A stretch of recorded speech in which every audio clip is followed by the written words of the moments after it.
Single billionaire dad waits for his flight at the airport. When he hears a little homeless girl asking for food in 7 different languages, what he does next is unbelievable. Blake Elias Ford adjusted his watch and checked his flight time once more. Terminal 3, Gate B12. There were still 40 minutes left. He reached into the inside pocket of his suit jacket for his wallet and pulled out a small photograph, its edges worn from being handled so often. Emma, 5 years old, missing her front teeth, with eyes far too bright for her age. He ran his thumb over the image, feeling the texture of the photo paper. The last time he saw her had been 3 weeks ago. 3 weeks that felt more like 3 months. The visitation agreement was clear. 1 weekend a month, alternating holidays. Cold numbers on paper that didn't convey the pain of being a long-distance father. He put the photo away and walked to the nearest coffee shop. The airport was buzzing with the typical Thursday afternoon rush. Harried executives, families hauling suitcases, lost tourists squinting at maps. Blake ordered a black coffee and chose a corner table, away from the commotion. He took out his phone to check emails, but the screen reflected his own tired face, 42 years old, hair just beginning to gray at the temples. When did he get so old? Emma was born when he was 37. It felt like yesterday. The divorce happened 2 years later, not for lack of love, but for too much work. Sarah always said he married the company, not her. Maybe she was right. Now he paid the price, watching his daughter grow up through brief calls and pictures on his phone.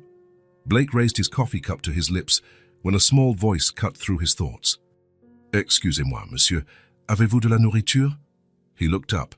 A skinny girl, around 6 years old, stood beside his table, barefoot, wearing clean but very worn clothes, brown hair pulled into a messy ponytail.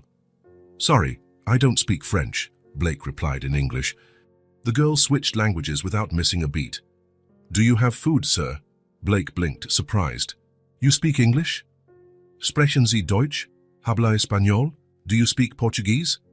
The girl tested other languages, each word carefully pronounced. "Говорите ли вы по-русски? Рибенью во ханашимаска?" 7 languages. Blake counted mentally. A 6-year-old speaking 7 different languages, asking for food with bare feet in an airport. "English is fine," he said, still processing what he had just witnessed. "How do you know so many languages?" "My mom taught me. She says words open doors." The girl glanced at his table. "Do you have any food, even a little?" Blake looked around. The coffee shop sold sandwiches, cakes, fruit. He had enough money to buy the entire place, and here was a child asking for crumbs. "Of course. How about a sandwich?" The girl's eyes lit up. "Really? Really? What's your name?" "Aurora." Aurora. A lovely name for a girl who looked like she was carrying the weight of the world on her small shoulders. Blake got up and walked to the counter.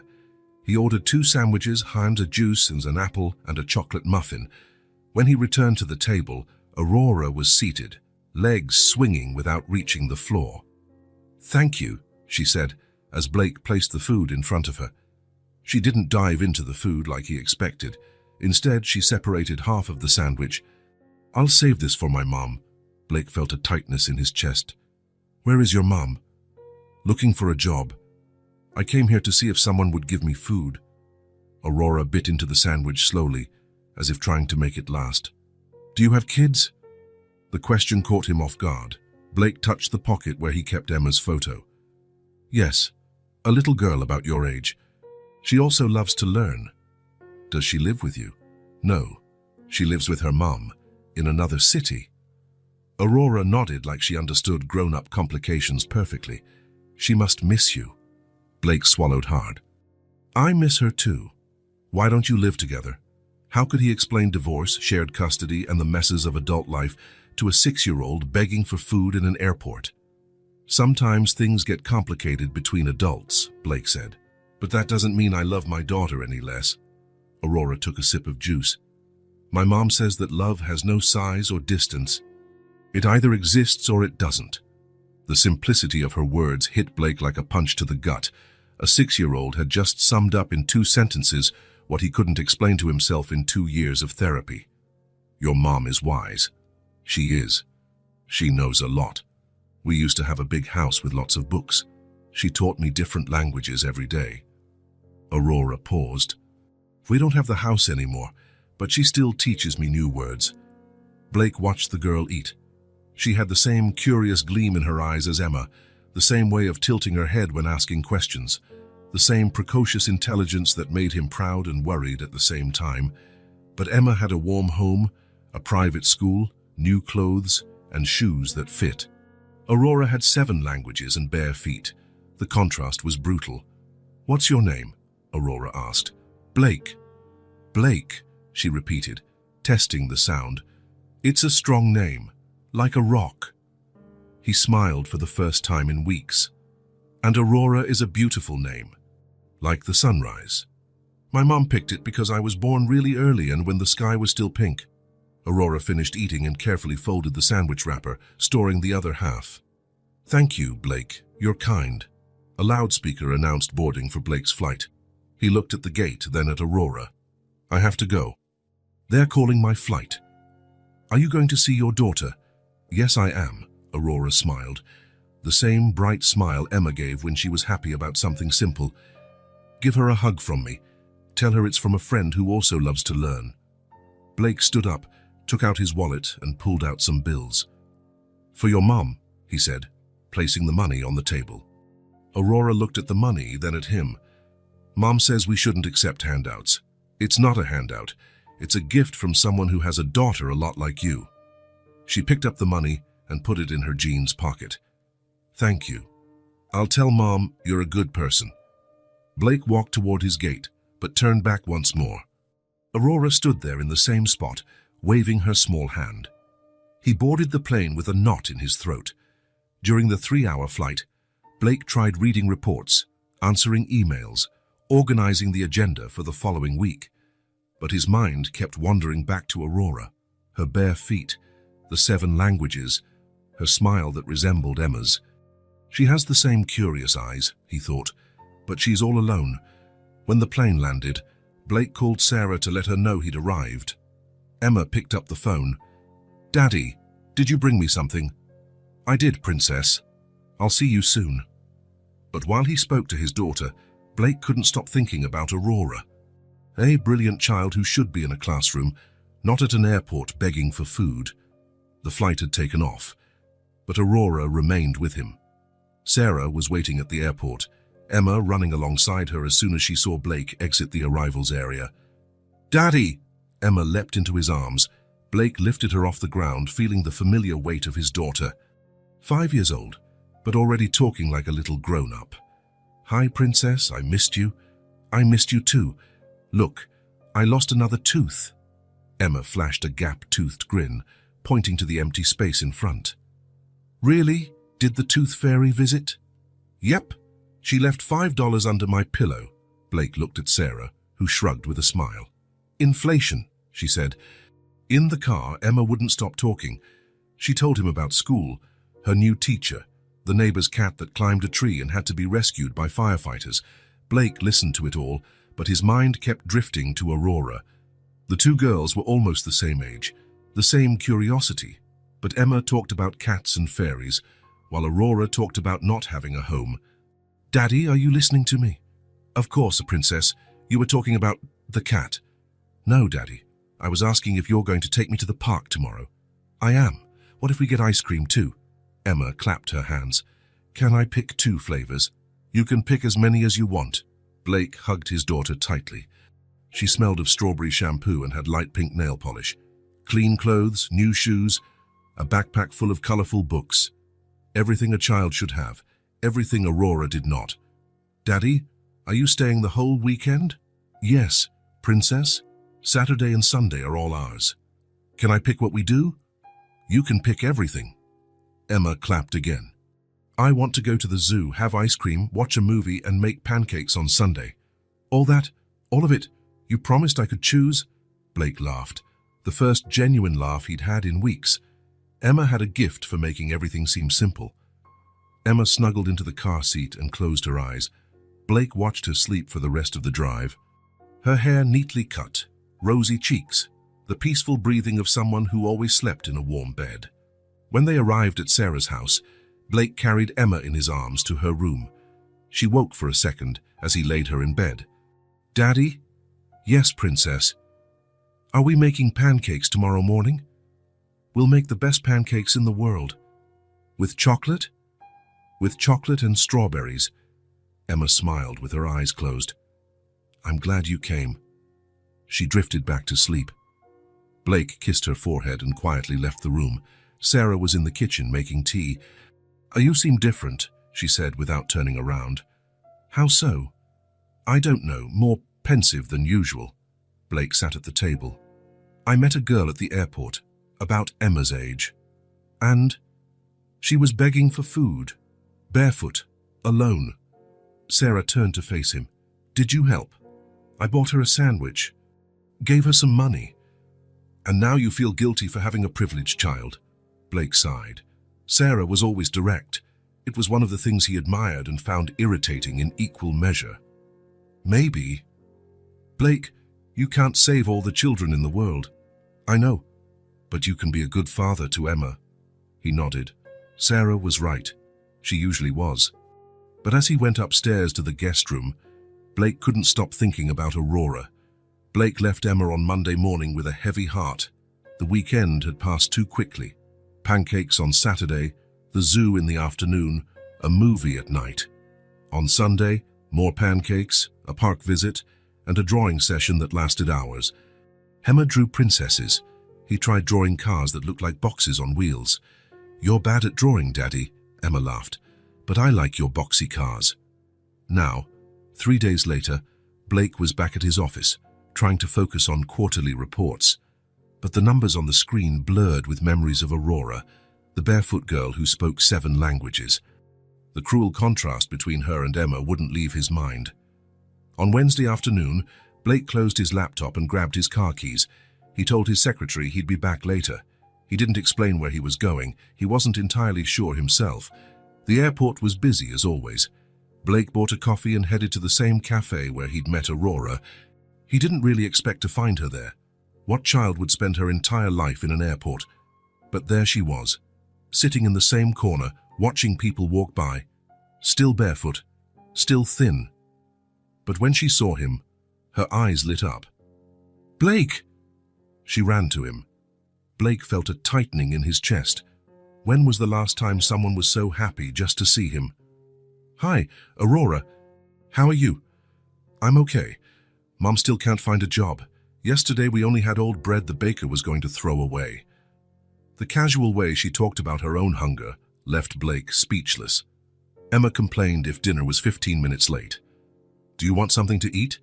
"Yes, please." They headed to the cafe. Blake ordered 2 sandwiches, juice, fruit, and a piece of cake.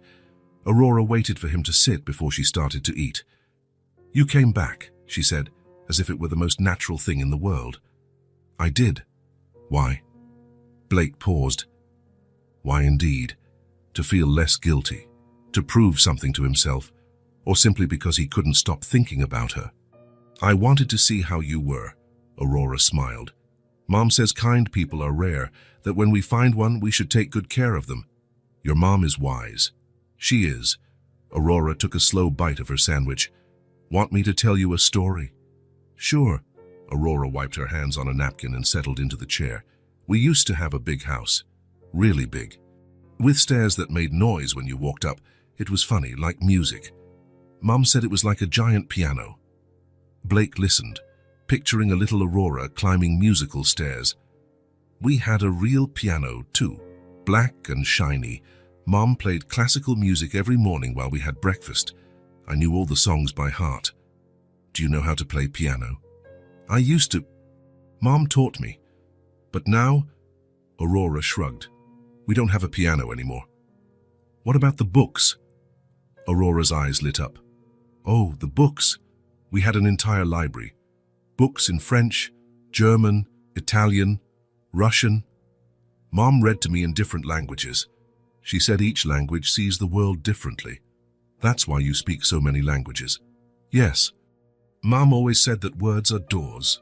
The more languages you know, the more doors you can open." Aurora paused. But all the doors closed when we lost our house. What happened? I'm not sure. Mum doesn't like to talk about it. One day we had everything, the next day we had nothing. We had to leave the house fast. We only took some clothes. Aurora took a sip of juice. But you know what I miss the most? What? The books and the piano and studying. I used to study a lot. Math, science, history. But what I loved most were the languages. I like learning the sounds of words, how they dance in your mouth when you speak. Blake smiled. My daughter's like that too. She's curious about everything. Always asking questions, always wanting to learn more. What's she like? Smart. Funny. She draws princesses and says my cars look like boxes. Aurora laughed. She must be cool. She is. You two are alike, always hungry for knowledge. Does she live with you? No, she lives with her mom. Do you miss her? A lot. Aurora nodded. I understand. Sometimes missing someone hurts more than being hungry. The sentence hit Blake like lightning. A 6-year-old had just perfectly described how he felt. The emptiness of not having Emma close hurt more than anything physical. It's true, he said. Missing someone really hurts. Aurora finished her sandwich and looked at Blake seriously. You're a good person. I can feel it. How do you know? By your eyes. Mom taught me to look at people's eyes. She says eyes don't lie. Yours are sad, but they're kind. Blake felt something strange happen inside his chest, like a tight knot slowly coming undone. Talking to Aurora was different. She didn't judge, didn't ask for anything beyond a sandwich and an honest conversation. Something inside him was healing. Aurora, he said slowly, do you think your mom would let me visit you? Maybe I can help. Aurora stopped eating and studied him carefully. Help how? I'm not sure yet. But a smart girl like you should be in school, not begging for food in airports. Mom has pride. She doesn't like accepting help. How about you? What do you think? Aurora was silent for a long time. Blake could see thoughts flickering in her eyes. I think yes, she finally said. I think Mom would let you. If I'm there with you. You'd be there. Sure. You're my friend now. Blake smiled. When was the last time someone called him a friend without expecting anything in return? Then let's go. Aurora finished her juice and stood up. We live pretty far from here. It's a small apartment. That's okay. They walked to the parking lot. Aurora stopped beside Blake's car. Is this yours? Yes. It's nice. Black, like the piano we used to have. Blake opened the door for her. Aurora climbed in carefully, touching the leather seat with reverence. I've never been in a car this nice. Sit wherever you like. During the drive, Aurora gave directions. They left the upscale part of the city and entered a simpler neighborhood. Smaller houses, narrower streets. Following Aurora's instructions, they arrived at an old red brick building. This is it, Aurora said. Apartment B. They climbed 2 flights of stairs. Aurora knocked on the door with a specific pattern. 3 quick taps, a pause, 2 slow taps.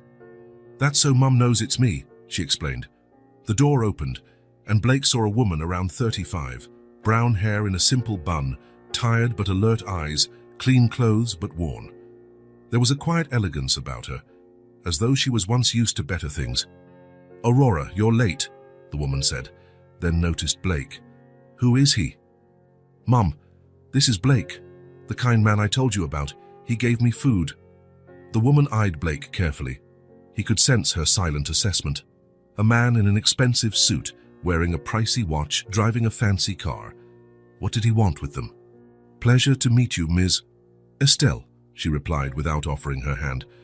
Please come in. The apartment was tiny.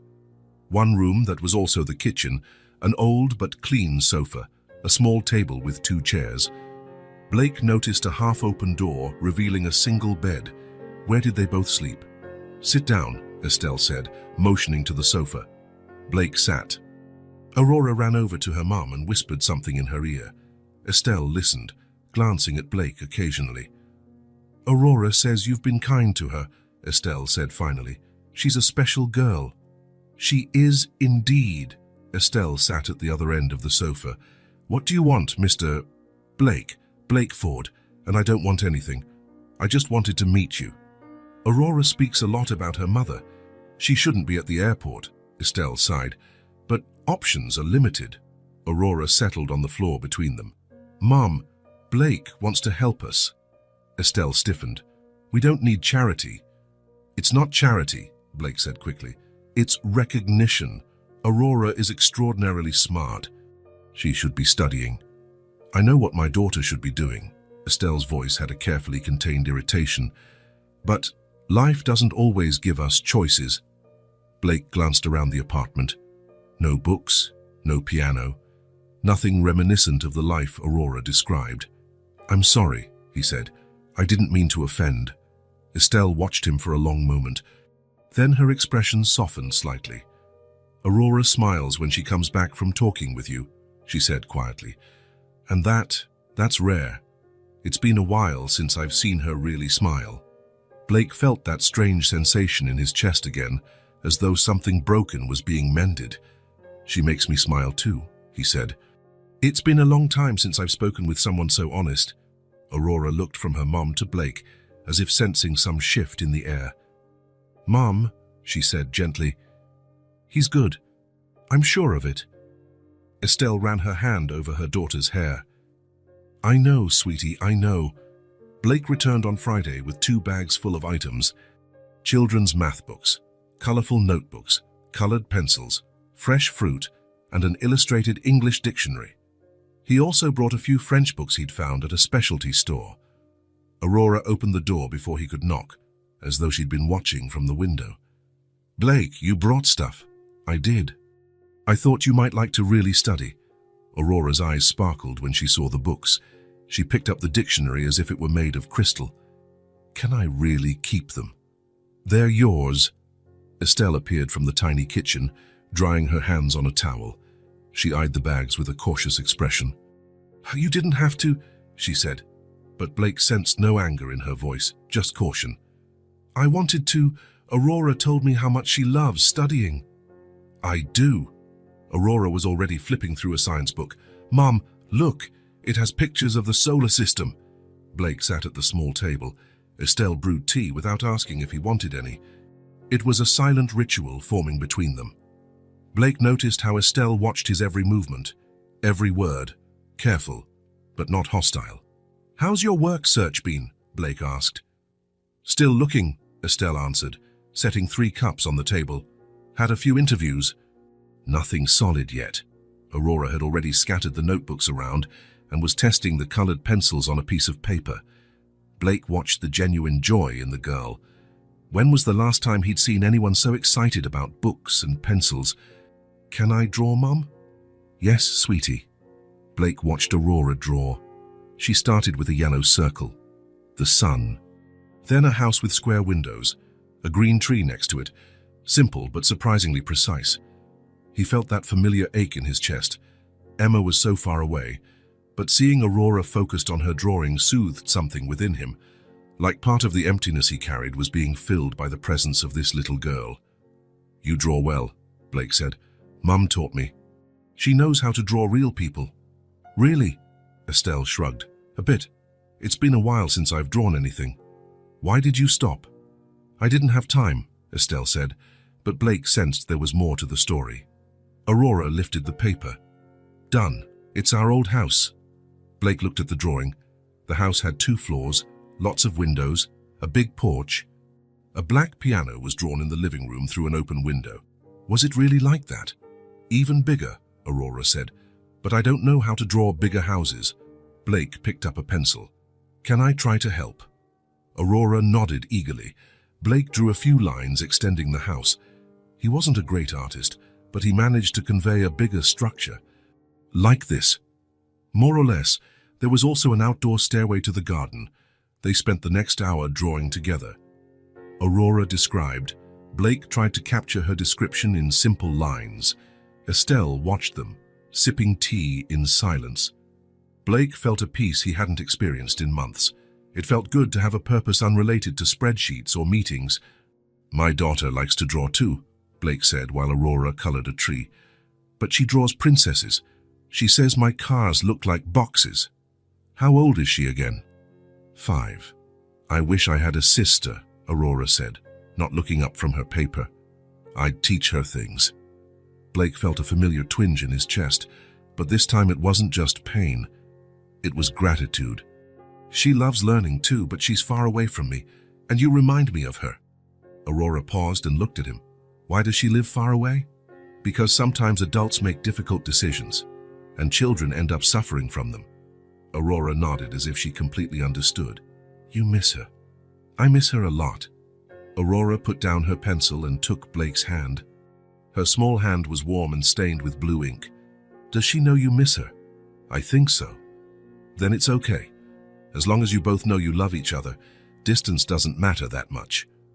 Blake looked at the 6-year-old who had just given him the wisest advice he'd heard in months. Estelle was also looking at her daughter, with a blend of pride and sadness. How you're very smart, Aurora. Mom taught me. She knows a lot about feelings.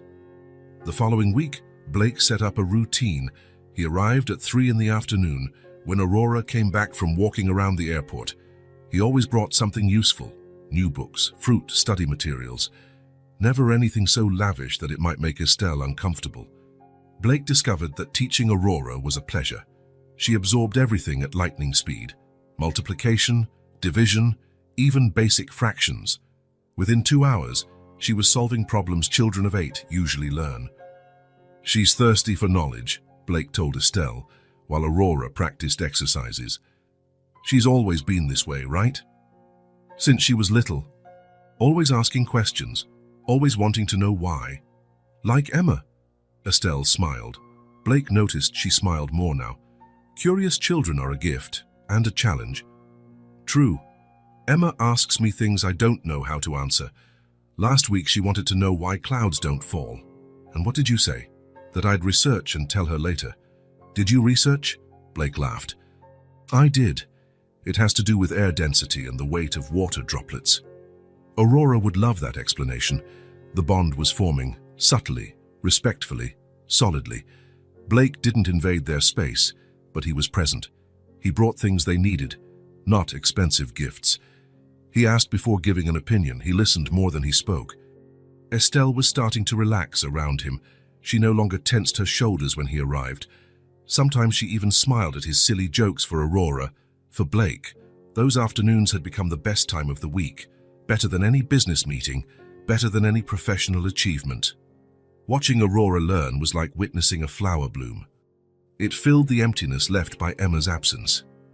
Today I'll teach you about the planets, Blake said one Thursday, opening a book with pictures of the solar system. Aurora perked up immediately. I know Earth is the 3rd planet from the Sun. Very good. And how many planets are there? 8. Pluto doesn't count anymore. Blake laughed. You really know it all. Mom told me about Pluto. She said sometimes things change, even if we don't want them to. Estelle looked kindly at her daughter. It's true. Change is part of life. Aurora flipped through the book gently. Which planet is your favorite, Blake? Saturn because of its rings. Mine's Jupiter. It's the biggest of all. Why do you like the biggest? Aurora thought for a moment. Because it protects the smaller planets. The meteors hit Jupiter instead of hitting Earth. Blake looked at Estelle, impressed. Where did she learn that? Documentaries. Back when we had a TV, Aurora watched science shows. I wish I could see Saturn up close, Aurora said. It must be beautiful with all those shiny rings. Maybe someday you'll be an astronaut and see Saturn for real. Aurora's eyes gleamed. You think I could? I think you can be anything you want. Estelle smiled, but Blake saw a shadow pass over her eyes. He understood. How could one dream about space when you weren't sure about your next meal? But at that moment, Blake made a silent decision. Aurora would have every opportunity she deserved. He would make sure of it. The following week, Blake brought books on basic Latin. Aurora was thrilled. Latin! Mom, he brought Latin! Have you studied Latin before? Blake asked, surprised. A little. Mom started teaching me when I was 5. Latin is hard for a 5-year-old. Aurora's always been advanced, Estelle said.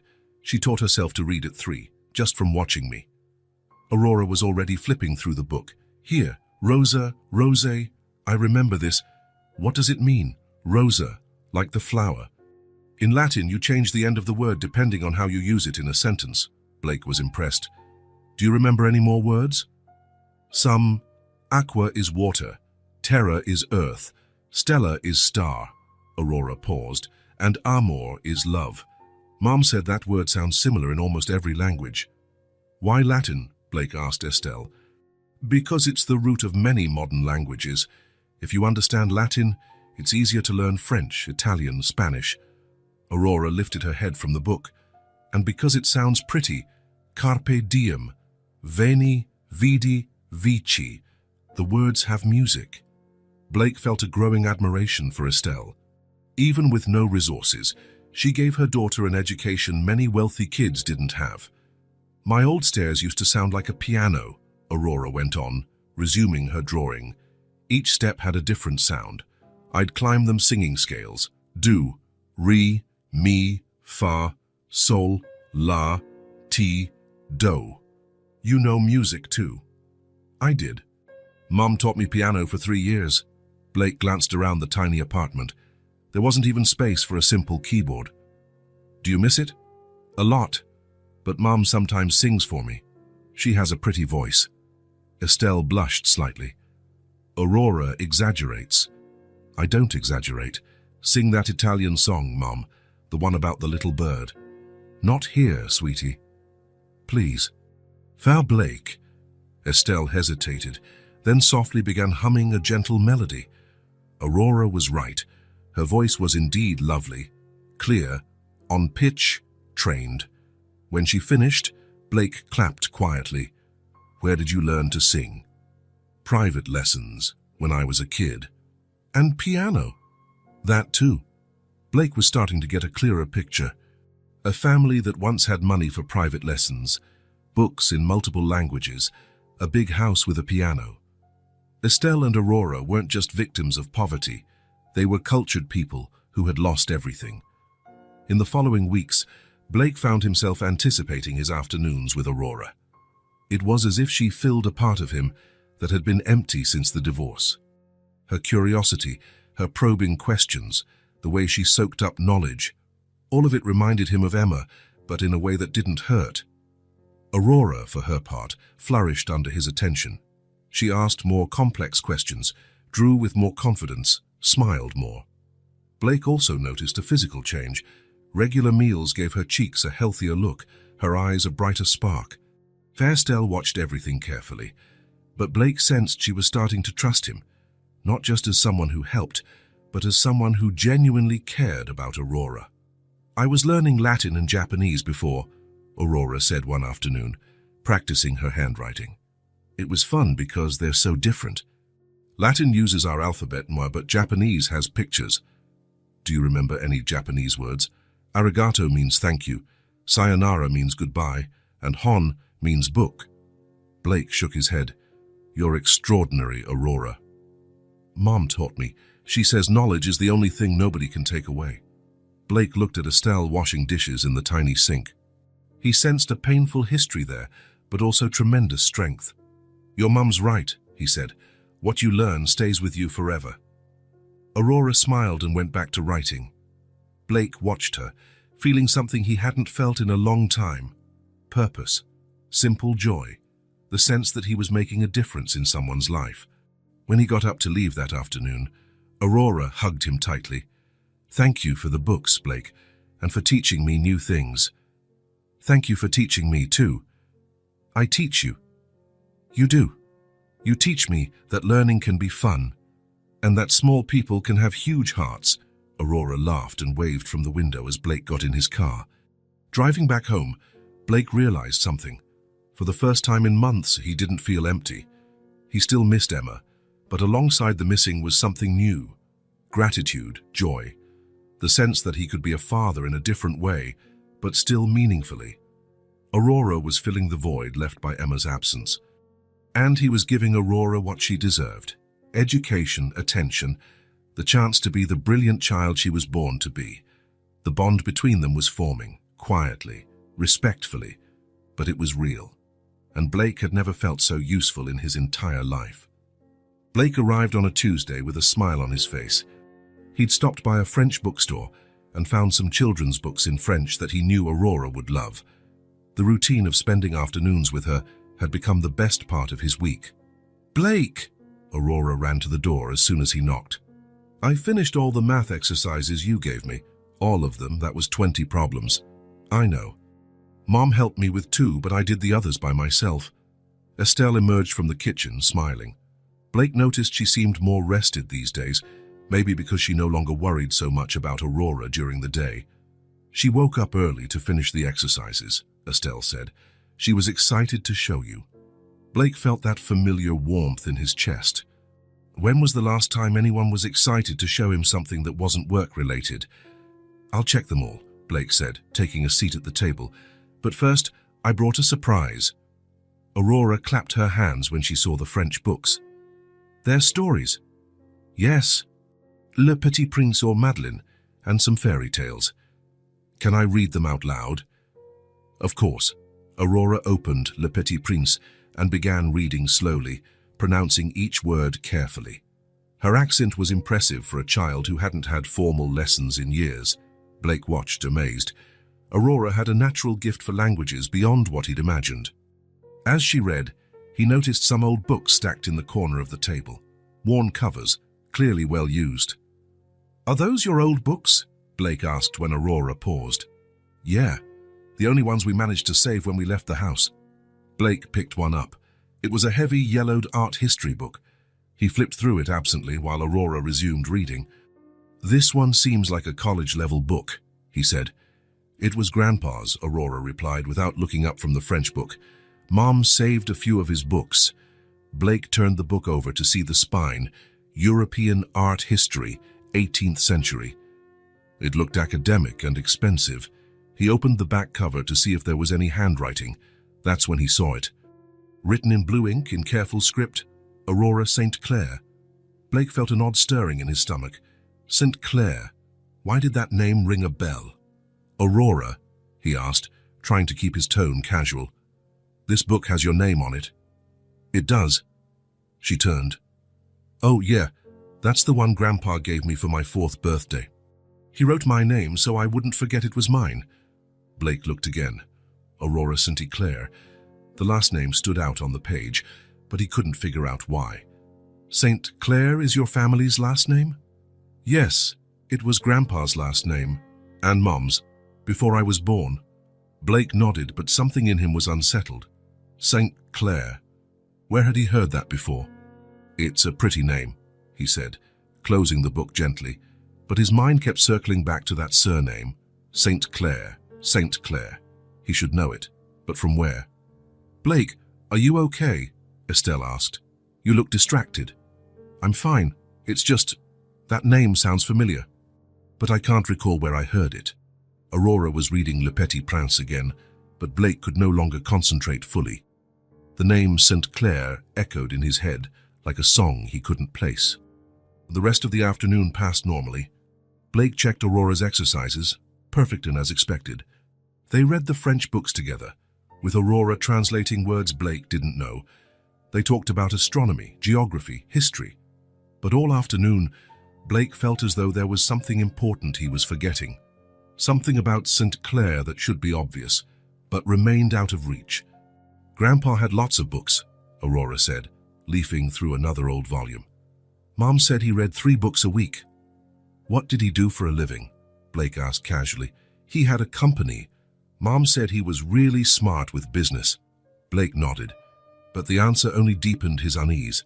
A company, St. Clair. Why did it make so much sense, yet no sense? "He died when I was little," Aurora continued, "but Mom always tells stories about him. She says he was a good man, that he treated people well." "He sounds special." "He was. Mom said he always said that business should help people, not hurt them." Blake felt an inexplicable shiver. Business. St. Clair. There was a connection, but he couldn't quite grasp it. When he left the apartment that afternoon, Blake sat in his car for a few minutes before starting the engine. St. Clair. The name kept hammering in his mind. On the drive home, he tried to force his memory. Where had he heard that name? Was it work-related, some old meeting, a document he'd signed? The harder he tried, the more the name slipped away like water through his fingers. At home, Blake went straight to his study and turned on his computer. He typed St. Clair into a search engine, but got hundreds of results. Doctors, lawyers, teachers, nothing that explained why the name felt so personal. He tried St. Clair Business and St. Clair Company. Some results popped up, but they were all recent. Small companies with no clear link to the feeling that he should remember something crucial. By 10 at night, Blake gave up. Maybe it was one of those weird coincidences. Perhaps he'd heard the name in some insignificant context, and his mind was making it into something bigger than it was. But as he tried to sleep, the name still echoed in his head. St. Clair, St. Clair, St. Clair. The next morning, Blake arrived at the office early, but his mind was still divided. During the 9 o'clock meeting, he realized he was distracted, thinking of the St. Clair name instead of focusing on the financial reports. "Blake, yeah, are you listening?" asked Marcus, the VP. "Sorry, my mind was somewhere else." "Something wrong?" "No, nothing important." But as he said it, Blake knew he was lying. There was something important about St. Clair, something he had to recall. During lunch, Blake tried talking about other matters with Jennifer, his secretary. But in the middle of discussing quarterly budgets, he blurted, "Jennifer, have you ever heard of the last name St. Clair?" She furrowed her brow. "St. Clair? Not really." "Why?" "It sounds familiar, but I can't remember why." "Want me to search our files?" Blake hesitated. Part of him wanted to say yes. Another part thought he was overreacting. It was just a name. Aurora was just a girl he was helping. No mystery there. "No, that's okay," he said finally. "Probably just my imagination." Yet even as he said it, Blake knew it wasn't just his imagination. There was something about St. Clair that mattered. Something big. Thomas and Mar seemed that afternoon, when he arrived at Aurora and Estelle's apartment. Blake tried to stay in the moment. Aurora was excited about a new drawing she'd made, a complete solar system with all the planets in proportion. "Look, Blake, I drew Saturn's rings." "Perfect, Aurora. You remembered all the planets. And the moons." "Jupiter has 79 moons." Blake grinned, admiring her talent. But as he praised her drawing, his eyes kept drifting to the old books on the table. Books that once belonged to Aurora's grandfather, a businessman named St. Clair. "Aurora," he said casually, "do you remember your grandpa's full name?" "Yes, Richard St. Clair. Mom always uses his full name when she talks about him. Richard St. Clair." Blake repeated it in his mind. Why did that make his stomach churn? Was he interesting? Mom says he was. He liked teaching people. He always said money was only worthwhile if you used it to help others. Blake nodded, but his unease grew. Richard St. Clair, a businessman. Someone who cared about people. Why did those details make so much noise in his mind? In the following weeks, Blake tried to ignore the strange feeling triggered by the St. Clair name. He focused on enjoying his time with Aurora, watching her thrive with her studies, strengthening the bond he'd built with her and Estelle. But the name wouldn't leave his mind. During work meetings, he'd catch himself thinking of Richard St. Clair. When reviewing contracts, the surname popped into his thoughts. It was as if his subconscious was trying to tell him something that his conscious mind couldn't grasp. One afternoon, while Aurora practiced her handwriting, Blake observed the old books on the table. All were marked from the same private library. All were advanced academic topics: economics, corporate law, business philosophy. "Your grandpa studied a lot," Blake remarked.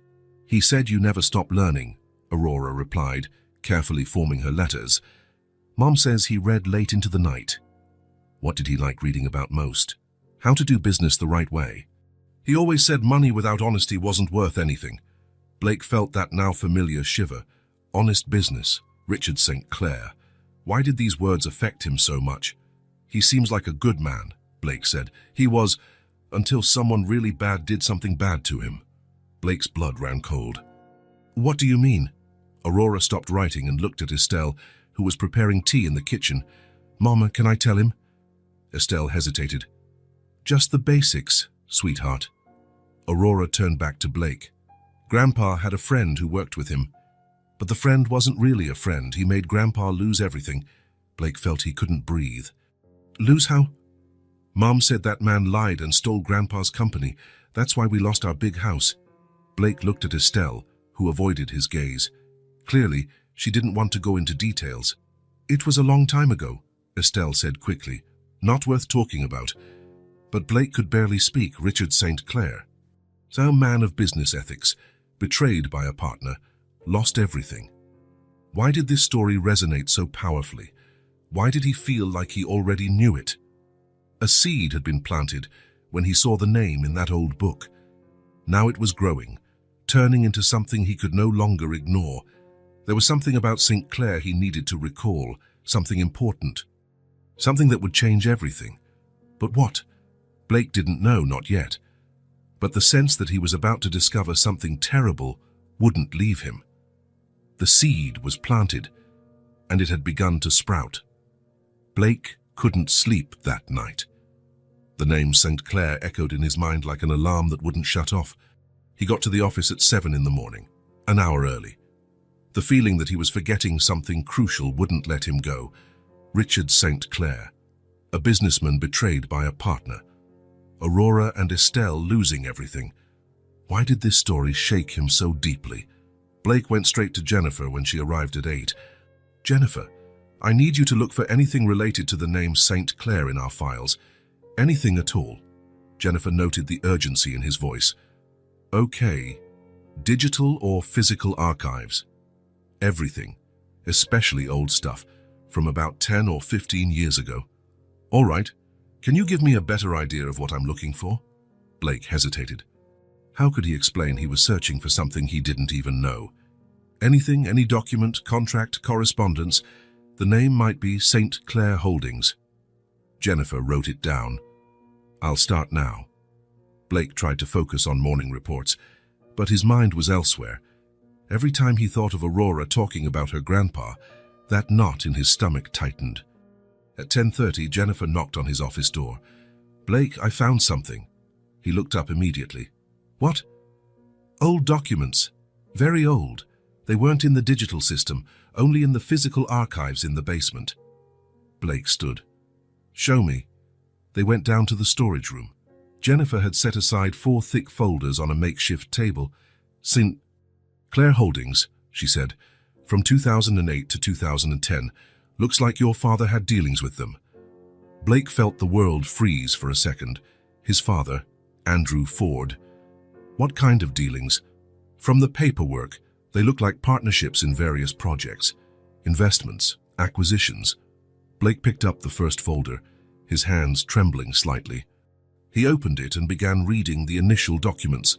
Partnership contracts between Ford Enterprises and St. Clair Holdings, signed by Andrew Ford and Richard St. Clair. Richard St. Clair, Aurora's grandfather.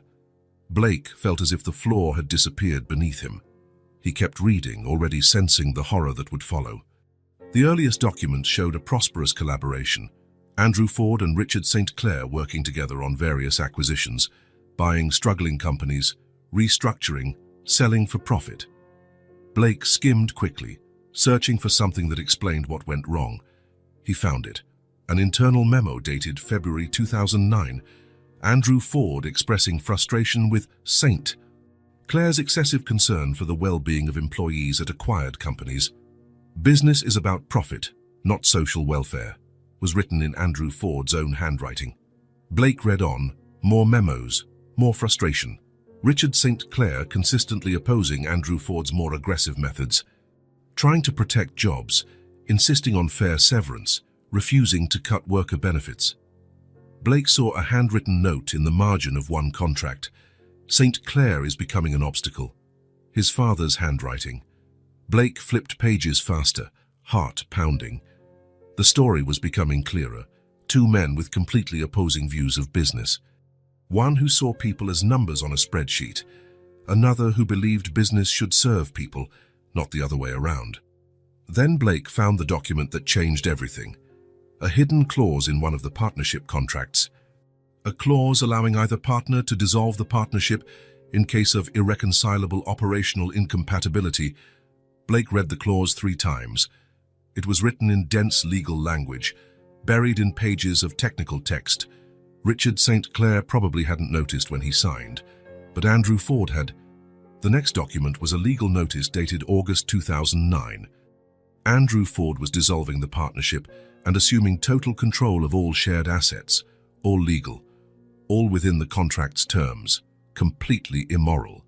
Blake kept reading with a sick feeling in his stomach. Over the following months, Andrew Ford systematically blocked all of Richard St. Clair's attempts to recover. Lawsuits for unfair competition, legal threats.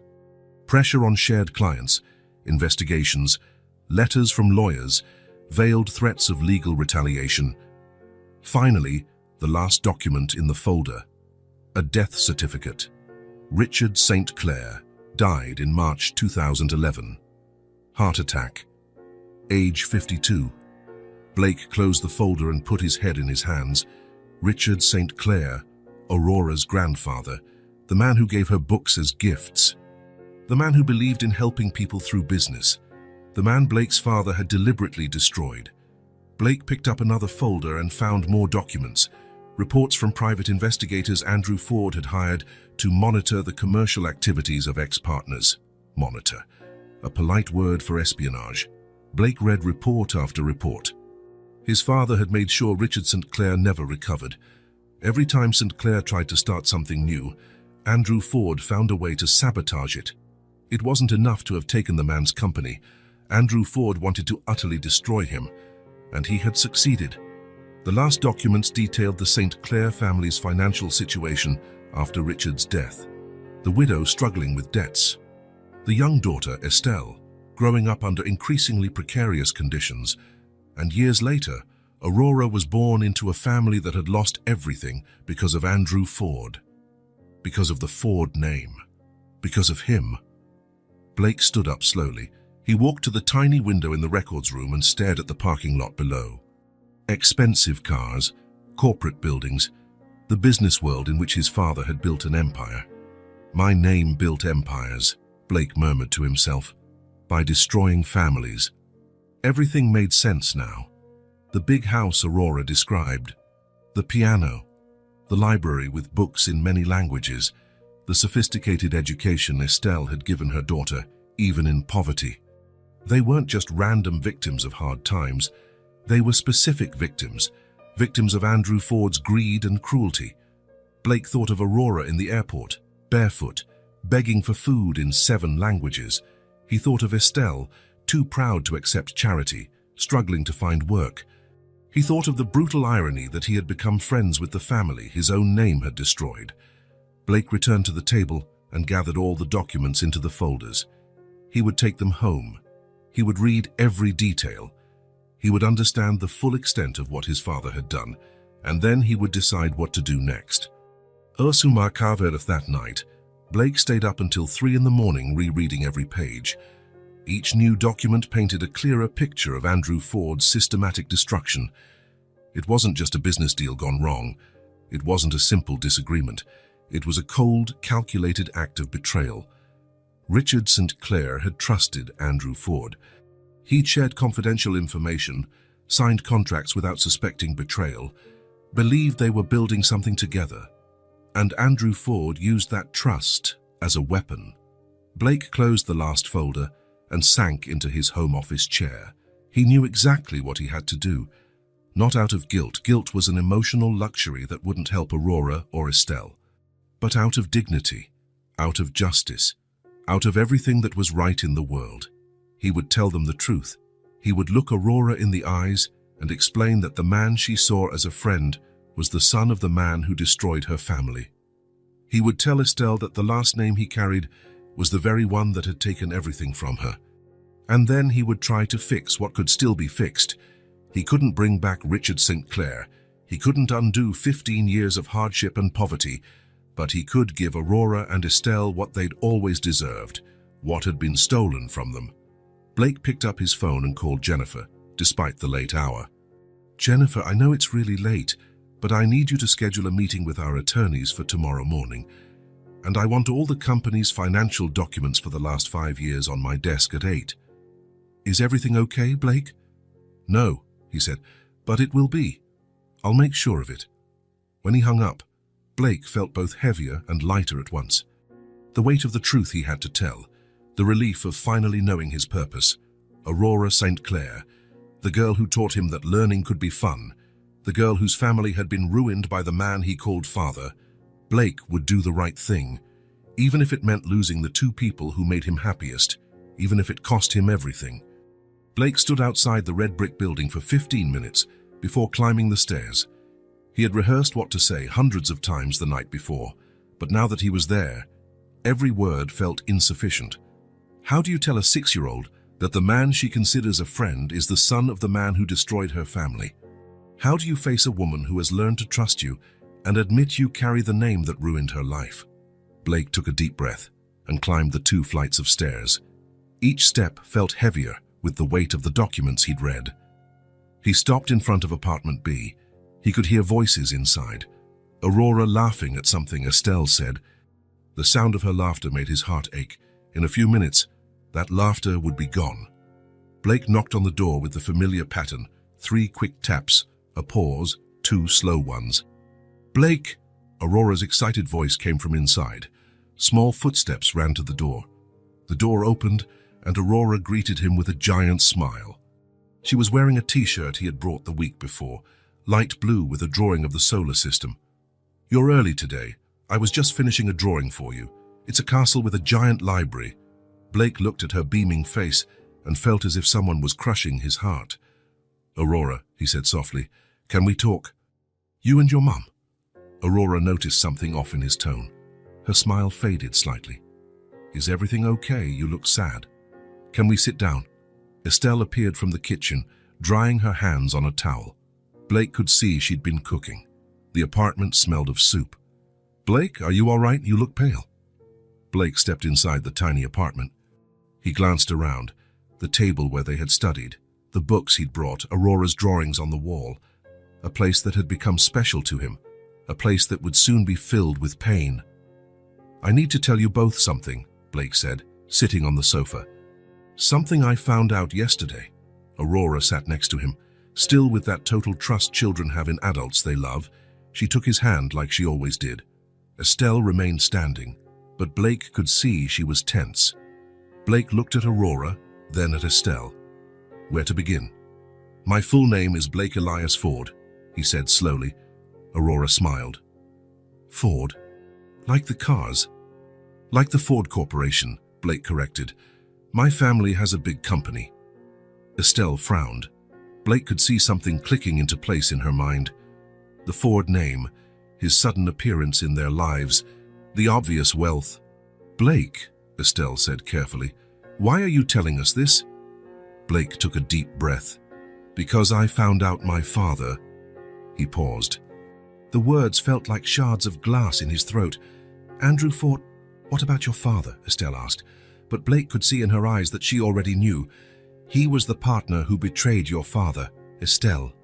Andrew Ford is the one who destroyed Richard St. Clair." The silence that followed was deafening. Aurora looked from Blake to her mother, not fully understanding but sensing the weight of his words. Estelle stood completely still for a long moment. Her face cycled through confusion, realization, shock, and finally, total disbelief. "Ford," she whispered. "Andrew Ford." The name came from her lips like a curse. "I didn't know," Blake said quickly. "I swear I didn't know.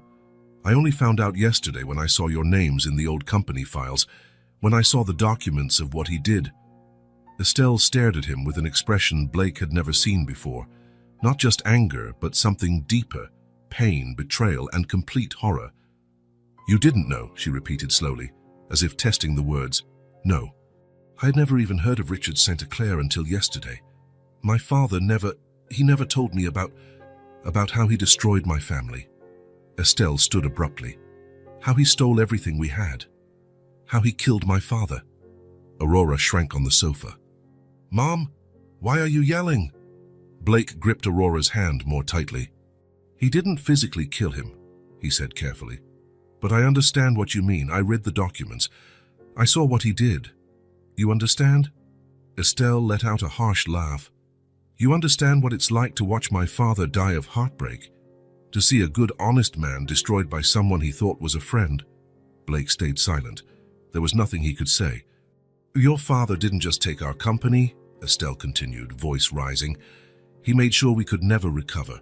Every time my father tried to start over, there was Andrew Ford to destroy him again.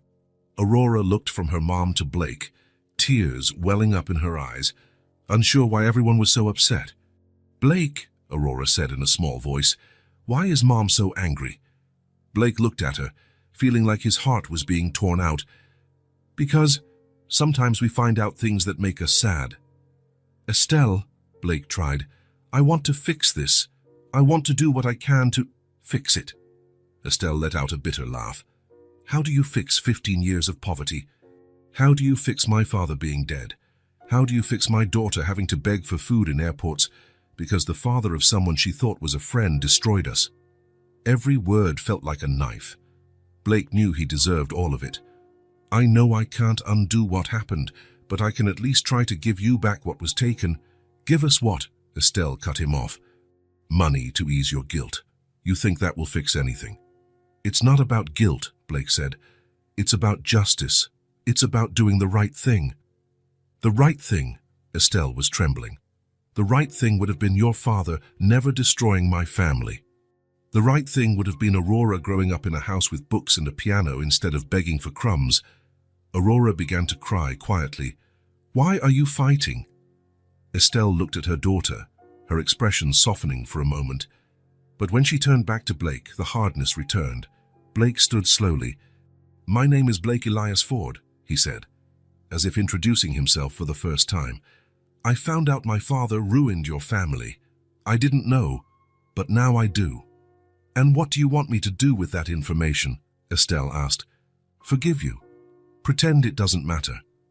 I want to try to fix what can be fixed. We don't need you, Estelle said firmly. Your last name literally took the roof from over my daughter's head. We don't need your charity now. Blake glanced at Aurora, curled up on the sofa, tears running down her cheeks. Aurora? No, Estelle stepped between them. You don't talk to her. You have no right to talk to her. Not anymore. Estelle, please, she has nothing to do with... She has everything to do with it, Estelle exploded. She's the victim of all this. She's the one who lost her home, her education, her normal childhood. Blake felt tears in his own eyes. I know, it kills me to know, but I truly care about her. About both of you. You care? Estelle took a step toward him. If you cared, you would have found out who we were before coming into our lives. If you cared, you wouldn't have let my daughter get attached to you. I didn't know. It doesn't matter if you knew, Estelle yelled. What matters is that you're a Ford. What matters is that the blood in your veins is the same blood as the man who destroyed my family. Aurora was crying louder now, scared by the shouting. Mom, stop, please. Estelle took a deep breath, trying to calm herself for her daughter's sake. Leave, she said to Blake, walking to the door. Leave our home. Leave our lives. Blake glanced one last time at Aurora. The little girl who had taught him that words were doors. The little girl who had filled the void Emma's absence created. The little girl now looking at him with confusion and hurt. Aurora, he said softly. I'm so sorry. I'm sorry for everything. Get out, Estelle shouted, throwing open the door. Blake walked slowly to the door. He paused at the threshold and turned back. Estelle, I understand your anger. I understand you may never forgive me, but Aurora isn't to blame for any of this. She deserves everything good the world can offer. She deserves not to have you in her life, Estelle said. She deserves not to carry the weight of being friends with the son of the man who destroyed her family. Blake nodded. I understand. He walked out. Estelle slammed the door behind him. Blake stood in the hallway for a moment, listening to Aurora's muffled sobs on the other side. He descended the stairs slowly, each step echoing in the empty building.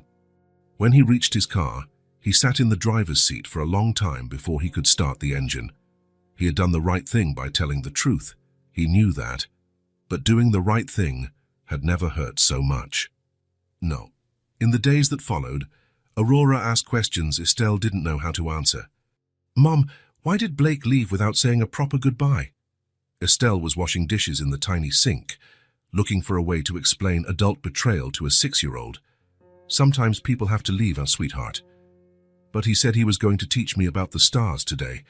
He brought that astronomy book and promised we'd study constellations. Estelle closed her eyes. The book still lay on the table, right where Blake had left it, alongside the other books he'd brought, small reminders of how Aurora had blossomed under his attention. He's not coming back, Aurora. Why not? Did I do something wrong? Estelle's heart broke. No, honey, you didn't do anything wrong. You didn't. Never. Then why doesn't he want to be my friend anymore? How to explain, how to say that the man she adored carried the last name that ruined their lives? Because sometimes things get complicated between adults. Aurora was silent for a while. Was it because of that conversation you had, when you got mad? We weren't mad, sweetie. We just found out it was best if he didn't come. But I liked him. He listened when I talked about things I learned. He was always so happy when I solved math problems. Aurora's simple words stabbed Estelle's heart. She, too, had started to like Blake.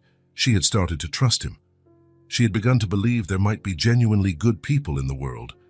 And then she discovered he was a fraud. Estelle braced herself on the sink, fighting the rage still burning inside her. Mum, are you crying? Estelle wiped her eyes quickly. No, honey, it's just the steam from the hot water. But Aurora wasn't dumb.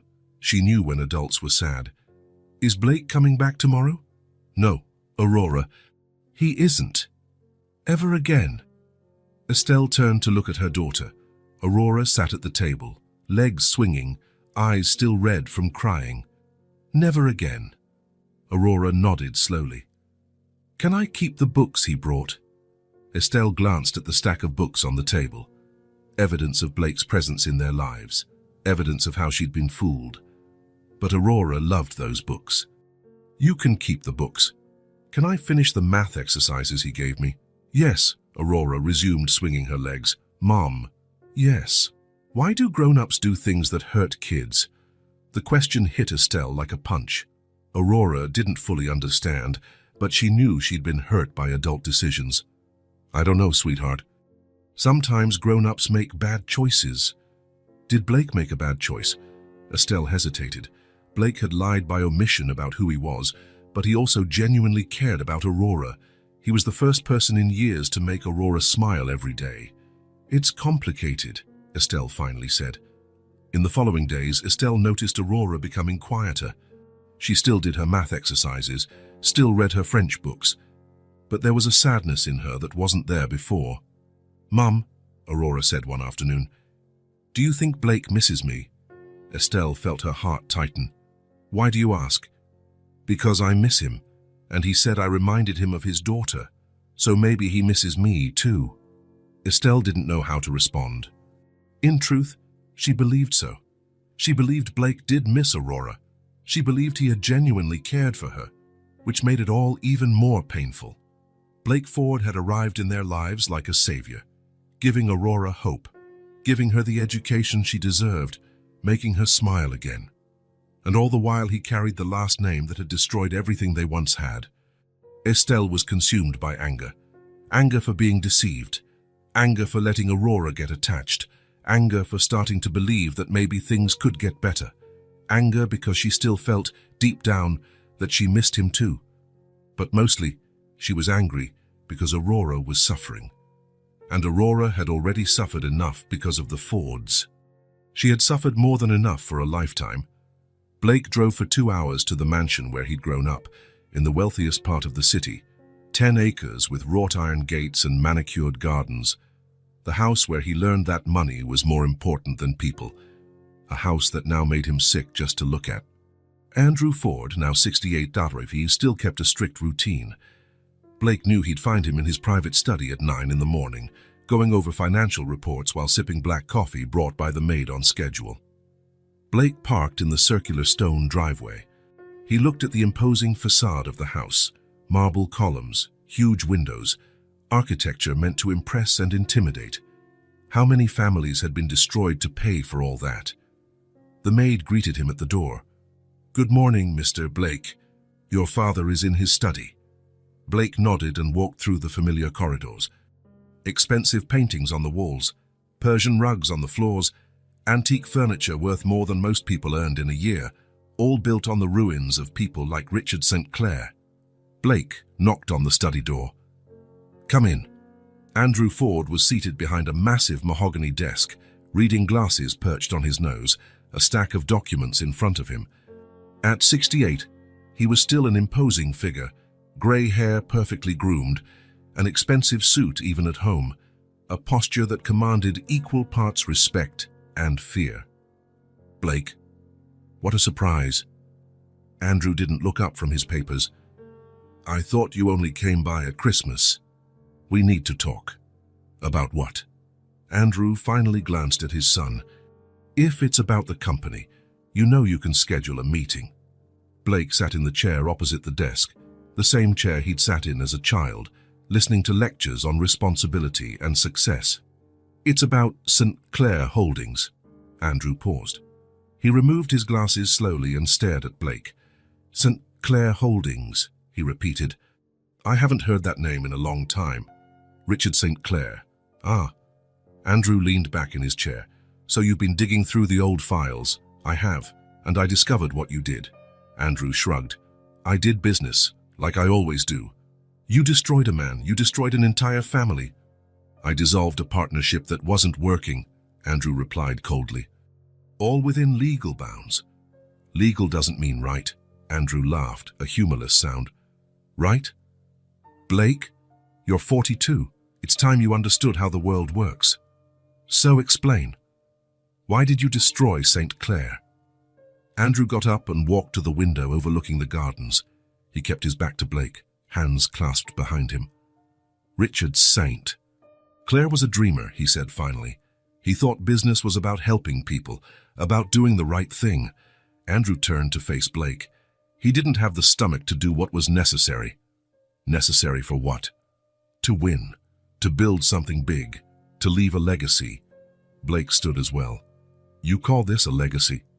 "Destroying families." "I call it reality." Andrew went back to his desk. "St. Clair Holdings was small when we started, a mediocre financial consulting firm. I turned it into an empire. By stealing from Richard St. Clair, by using our resources in the most efficient way." Andrew sat again. "Richard had no vision, no ambition. He was satisfied with crumbs." Blake clenched his fists. "He trusted you. He was naive. Trust is a weakness in business. You were friends. We were partners. There's a difference." Blake looked at the man who raised him, who taught him to ride a bike, paid for his education, gave him every material advantage money could buy. The same man who had deliberately ruined a family for greed. "Why?" Blake asked. "Why wasn't sharing the profits enough? Why take everything?" Andrew sighed, as if explaining something obvious to a stubborn child. "Because I could. Because it was business." The brutal simplicity of the answer was like a slap in the face. "You ruined lives. And built empires. That's what matters." Blake felt sick. "How do you sleep at night? How do you live with yourself, knowing you destroyed people?" "I sleep very well in my Italian silk sheets, in a house paid for by the profits of my ventures." Andrew picked up a pen and resumed writing. "Richard St. Clair was weak. The business world has no place for the weak." "He died, father." "He died of heartbreak." Andrew paused for a moment, then continued writing. "People die every day for all kinds of reasons. You killed him." "I beat him." Andrew glanced up. "There's a difference." Blake stood there in silence, watching the man before him, searching for any trace of humanity, any sign of regret. There was none. "He had a young daughter," Blake said. "A granddaughter. They lost everything. I'm not responsible for the families of losers." Blake stepped closer to the desk. "His granddaughter is six. 6, Dad. She went hungry because of what you did." Andrew finally stopped writing and looked at Blake. "And what does that have to do with me, or with you?" Blake took a deep breath. "I met them, Aurora and Estelle St. Clair." Andrew frowned. "How?" "By chance, at the airport. Aurora was asking for food." "And?" Blake felt a mix of anger and sorrow, and I cared about them. I genuinely cared. Aurora is extraordinary, intelligent, curious, full of potential, and she's living in poverty because of what you did to her grandfather. Andrew leaned back in his chair. Ah, now I see. You feel guilty. I feel responsible. No difference. Andrew folded his hands on the desk. Blake, you can't save the world. You can't fix every injustice. I can try to fix this one. Why? Why care about two people you barely know? Blake thought of Aurora reading in French, Estelle singing for her daughter, how they made him feel useful for the first time in years. Because they deserve it. Because it's the right thing to do. Andrew chuckled again. The right thing. You sound exactly like Richard St. Clair, always talking about doing the right thing. And look where it got him. Exactly. Look where it got him. Andrew stood. Blake, you're my son. My blood runs through your veins. Don't waste it on sentimentality. Blake stared at his father for a long moment, then turned toward the door. Blake, Andrew called. You can't change what happened. You can't bring Richard St. Clair back. You can't undo 15 years of consequences. Blake paused in the doorway, not turning around.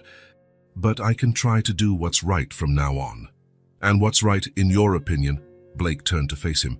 Giving them back what was stolen. Giving Aurora the education she deserves. Giving Estelle the dignity you took from her. Andrew shook his head. You're making a mistake. You're getting emotional. Business isn't about emotions. Maybe that's why you never understood Richard St. Clair. He knew business was about people. You only see numbers. And that's why I won, and he lost. Blake glanced around one last time at the luxurious office, at the man who taught him that success was measured only in dollars. You didn't win, Dad. You just destroyed. He left the office and walked through the mansion's corridors. Each step felt like leaving not just the house, but an entire worldview behind. When he reached his car, he sat for a moment before starting the engine. He thought of Emma, his 5-year-old daughter. He thought of the kind of man he wanted to be for her. He thought of Aurora, who had shown him that fatherhood wasn't just about blood. It was about caring, about being present, about making sacrifices for others. Blake started the car and drove away from the property. In the rearview mirror, the mansion shrank behind him. I'm a father, he said aloud to himself. And I'm not you. For the first time in weeks, Blake knew exactly what he needed to do, even if it meant facing Estelle's rejection again. Even if Aurora never wanted to see him again, he would do the right thing, because that's what real fathers do. A week had passed since Blake left the apartment, and Aurora hadn't stopped asking about him. Estelle tried to distract her with the books he left, math exercises, drawing, but nothing fully worked. Every morning, Aurora woke up asking if Blake was coming that day. Every afternoon, she sat at the window, hoping to see him coming up the stairs. Every night, she wanted to know if he would be there the next day. Mom, Aurora said for the 10th time that day, looking out the small window. Why doesn't he come back? Estelle was washing dishes again, trying to find the strength for the same conversation. The past weeks had been exhausting. Work, caring for Aurora, managing her own conflicted feelings about Blake. We've been through this, honey. But I don't understand. Aurora walked away from the window and sat on the table, legs swinging. He always came back, every day. He promised we would study constellations. Estelle dried her hands on a towel and turned to face her daughter. Aurora looked thinner. She was eating less since Blake left, sleeping poorly, smiling less. It was as if a light inside her had gradually gone out. Sometimes people can't come back, Aurora. Why? Is he sick? Did he move away? Estelle gazed at her daughter. Aurora deserved a real explanation. She deserved to understand, even if it hurt. Estelle took a deep breath and sat in the chair next to Aurora. Remember the stories I tell you about Grandpa? How he had a big company and lost everything? Aurora nodded. Grandpa was good and worked hard, but a bad man took everything from him. That's right. Well, Estelle hesitated. Blake's father was that bad man. He's the one who took everything from Grandpa. Aurora frowned, processing slowly. Blake's father was the bad man. Yes. Aurora was silent for a long moment. Estelle saw the wheels turning in her mind. So that's why we lost the big house, why we don't have a piano anymore. That's why? And that's why Grandpa got sad and died. Estelle felt her heart clench. Yes, sweetheart. Aurora lowered her eyes, fiddling with her fingers. She stayed quiet so long that Estelle wondered if she'd accepted it. But then Aurora looked up and said, with conviction that startled her mother, "But he's different, Mom." "Aurora." "He's different from his dad," Aurora said, with absolute certainty. "Bad people don't do the things he did." "Honey, I know you liked him, but he listened to me when I talked about things I learned," Aurora interrupted. "He laughed at my jokes, even the ones that weren't funny. He was really happy when I solved difficult math problems." Estelle couldn't find words against her daughter's logic. "And he talked about his daughter the same way he talked about me," Aurora continued, "with love, with sadness. He got sad when he said she lived far away. Bad people don't get sad about missing their children. Aurora, I know him, Mom." Aurora looked into her mother's eyes. "I know what he's like inside. When he taught me things, his eyes lit up. When I told him stories, he listened for real. He's not evil like his father." Estelle felt the weight of the truth spoken by a child, a truth she'd been trying to deny all week. Blake was different. Estelle had sensed it when he first arrived in their lives. The respectful way he treated them, the genuine delight he showed when Aurora learned something new, the thoughtful way he chose which books to bring. None of that had been fake. None of that changed when he found out who they were. "Mum," Aurora said softly, taking Estelle's hand, "do you miss him too?" Estelle looked at her daughter, those big, honest eyes that always saw right through her.